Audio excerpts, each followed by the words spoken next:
Welcome back to the Rusty Ranch today. I've seen a lot of stuff on the internet about people doing disc brake conversions on older C10 Chevrolet trucks. I know you can go out and buy all the parts and do it. Today I'm going to show you how I did it on the cheap, and I did it about 8 or 10 years ago and it's still holding up good. It drives good. I've never had any problems. Today I'm going to show you how I did it, right or wrong. It's worked good for me. I hadn't had any problems. I drive it a lot, love it. So here's what we did. Okay, here's what I did.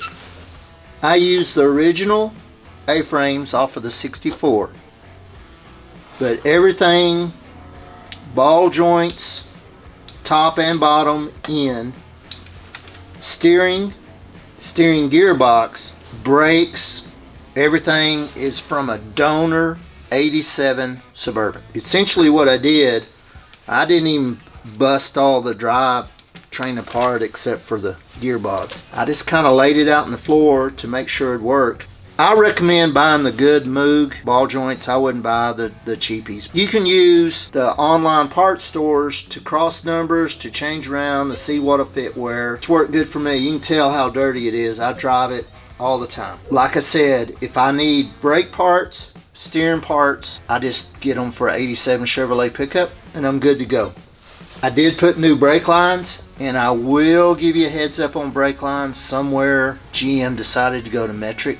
When you're kind of doing the brake line stuff, watch out, because some are metric, some are SAE. While I'm over here, I'm going to go ahead and show you what I did for my power steering. And like I said, all of this is Chevrolet Suburban.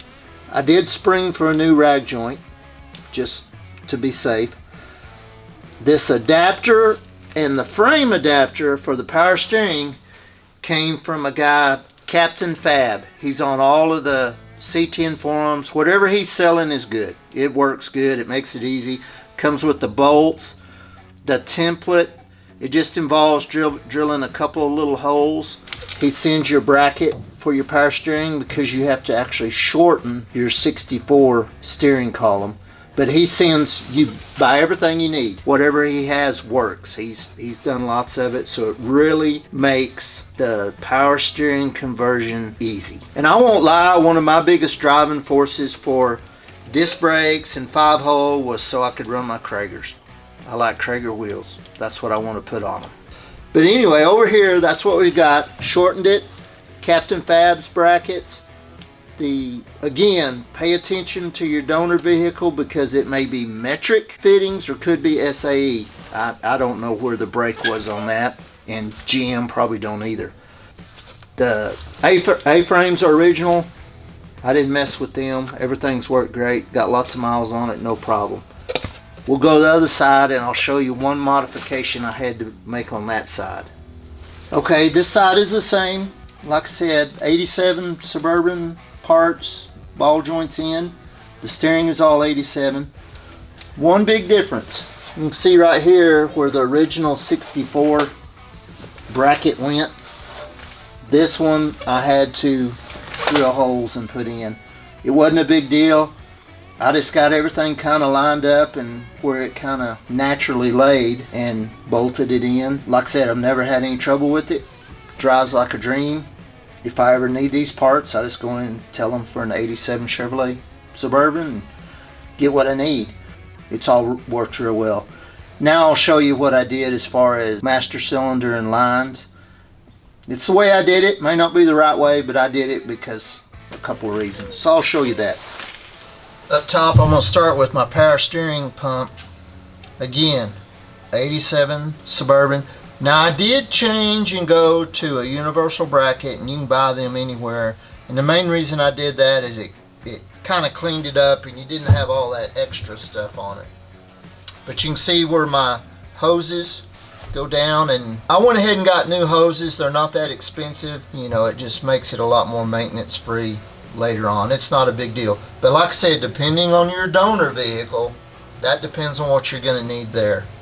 But if you wanted to try it and run it for a while with used hoses, that'll work too. Up here, I had to put a different brake master cylinder and proportioning valve and lines. So this is a kit that I got from CPP. Wasn't that expensive. I don't remember exactly what it was. Probably somewhere around $200. And you're probably wondering, well, why didn't you put power brakes on it? Well, I didn't want all that sticking way out here. I didn't like it. And to be honest with you, this truck stops as well as any of my other C10s with power brakes. So I don't have a problem with this setup. One tip is when you do all this, of course you got all the air in the lines and all this stuff. Well, I fought it for I don't know how long, trying to get all the air out of the lines. One tip is make sure that your bleeder screws are clean, because they fill up with dirt and you think you're not getting anything out, but it's because they're plugged up, not because of anything else. Make sure they're clean. And like I said, I fought it and fought it and fought it. Well, what I finally did is the back, I just cracked them open and put vacuum line over the end and let them gravity drain for several hours. That helped speed up the process. So it just takes a while to get everything through. But I don't have a problem with no power brakes. This truck stops great. It's really, really fun to drive. And you can tell by how dirty it is. I drive it. I need to clean them up. I just enjoy driving them, and this truck will go anywhere. The 5-hole, the better braking, and the power steering was the big thing. Plus I can put my couriers on them. Okay, on the back, to get it to 5-hole like I wanted, I had a couple different options. At first I thought about taking the axles out and welding up the holes with some slugs and re-drilling them for 5. But if you do that, you got to turn the brake drum register down because it's different. Anyway, I finally found some axles that were pretty reasonable. I think they were $120 a piece or something like that. Now, this was several years ago, so they're probably higher now. That was one thing. And another lesson learned, 64 C10s was a brake for different splined axles. So your spider gears won't work. You have to change the different spider gears with the right spline to make the new axles work. And another thing I learned, certain 5-hole brake drums have the opening in them to adjust them. Certain don't. I think some come in from the front and some come in from the back to adjust your brakes. So keep that in mind when you're buying brake drums, because if your backing plates don't have the hole in it and your front plate drum doesn't have the hole in it to adjust your brakes, you're just out of luck. Anyway, that's just something to keep in mind when you're shopping. And you can go find a 71 or 72 Chevrolet pickup, and it already has the 5-hole, has everything you need.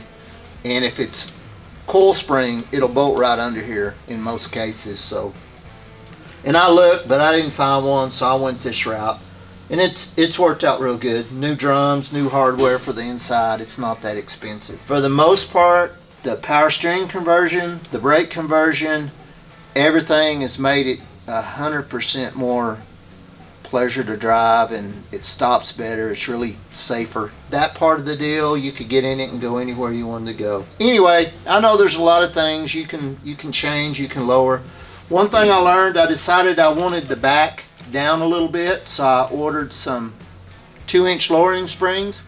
When my infinite wisdom, I found out that 2-inch lowering springs are the same height as factory worn out springs. So I didn't change a thing, but it's settled out and works real good. I'm okay with it. But if you really want to drop it down more than the sagging old springs, 2-inch won't do it. You got to do more. So just a few things I've kind of learned the hard way on that. Anyway, we appreciate y'all watching, and sorry it's so long in between videos, but spring break, we took a trip to Tombstone and enjoyed that, other than needing a water cooled credit card. But it was interesting, but we had a good time. But it's good to be back home, and we'll get back to working on the trucks and making some videos. And be sure to like, subscribe, thumbs up, thumbs down. If you have any comments, questions you have on it, just be sure to ask, and we do appreciate you.